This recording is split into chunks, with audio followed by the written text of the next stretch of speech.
Oh boy. Whew.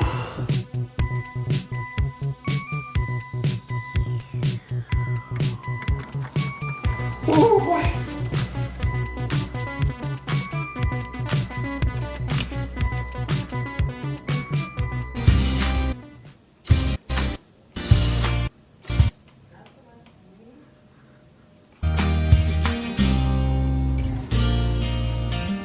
Hey everyone, today I'm going to show you how I put my fascia up and my curtains. Before I begin, I just want to say that I can't take credit for this idea. I watched a video on YouTube and the channel is Scale Model Trains and Colorado's Joint Line, and his name is Kevin and he has a bang up job installing his fascia, and I do things a bit differently than him, but his video is definitely an inspiration for me. Okay, so I really want to lay track so I get some trains running. But before I lay track, I want to install a lift out. Before I install the lift out, I want to install the fascia. And before I install the fascia, I want to install the curtains. And before I install the curtains, I have to buy the curtains. I don't buy curtains, but my wife does. So I dragged my wife to the fabric store and she helped me pick out this nice black fabric that was on sale. I took a big sheet of the fabric to a seamstress and they made 2 panels and made a nice little hem on all 4 sides. Turned out really nice. So I have my curtains, now I need fascia. I went to Home Depot and I got a huge 4x8 sheet of hardboard, and I had the guy there cut it into strips of 6 inches wide. So I had several pieces that were 6 inches wide and 8 feet long. So I want minimal gaps in my fascia. I took some clamps and fitted the fascia in place to see what it would look like. I didn't plan for this next part, but after watching Kevin's video and experimenting, I bent the inside fascia to create smooth curves. This not only removes more gaps and looks nicer, but it also gives me more real estate on the layout. So now that I have curved fascia, I have to add some foam to fill the holes the fascia has created. With the fascia still clamped, I traced the foam and cut it out. I trimmed the pieces to fit and then pinned the foam pieces temporarily to make some small supports. Once the supports were screwed in place, I glued the foam on. Time to staple the curtains on. Wait! I want the curtains to curve with the fascia. I took some small scrap hardboard and made some small brackets in the corners for the curtains to be stapled to. Time to staple the curtains on. Wait! My dog wants a treat.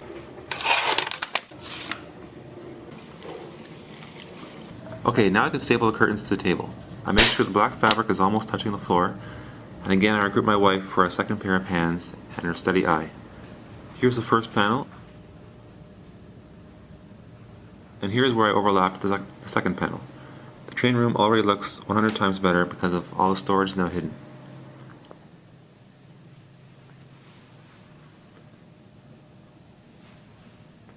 Time to paint the fascia. I rolled on 2 coats of black and then I took a small brush and painted the edges.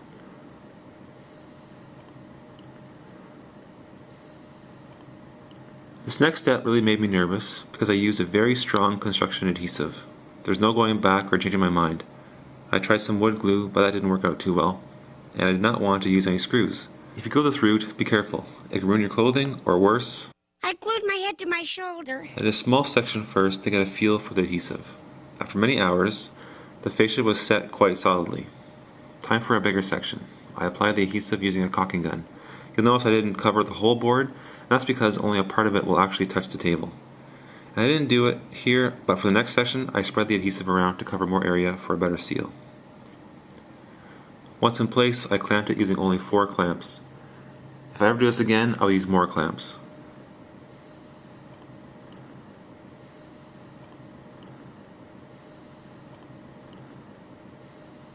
You can see here that after the next section I went in, it left a small strip of unpainted wood. I quickly took care of that with some paint. Here's before, after. Not painted, painted. Ugly, beautiful. All the fascia is attached and I am very happy with the result. Only a few more steps left. First I filled all the gaps in the foam. I'm trying a new product that I've never used before. It's this Dry Dex spackling from DAP. It goes on pink and dries white. I assumed it would come out like toothpaste, but instead I had to really squeeze the tube until it was blue in the fascia. There were gaps between the fascia and the foam, gaps where 2 pieces of foam met, and some small gaps where the pieces of fascia met.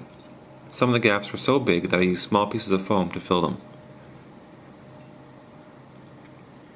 After filling the gaps, I let the spackling dry and then sanded it down.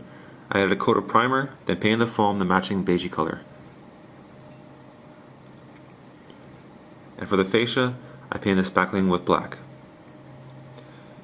Here's a shot of the final product. I'm so pleased with how the fascia turned out. It was a lot of work, but it really paid off. Everyone that comes over is really impressed, and now the training room is less of a storage room and more of a showroom.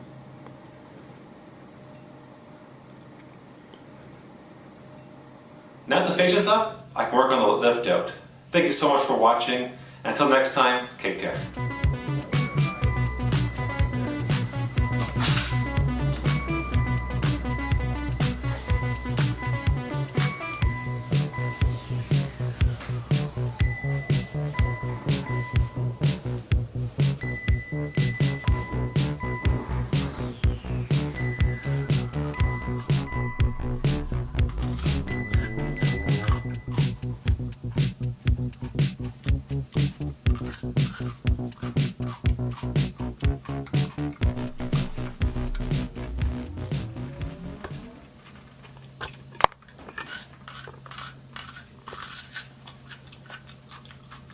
Oh boy, this is 11.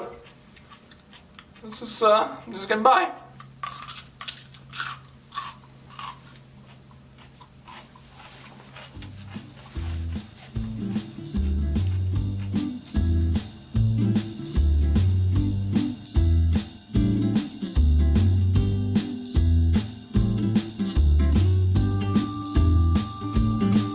First thing we're gonna do is check the fan mail. I'm gonna check all my fan mail.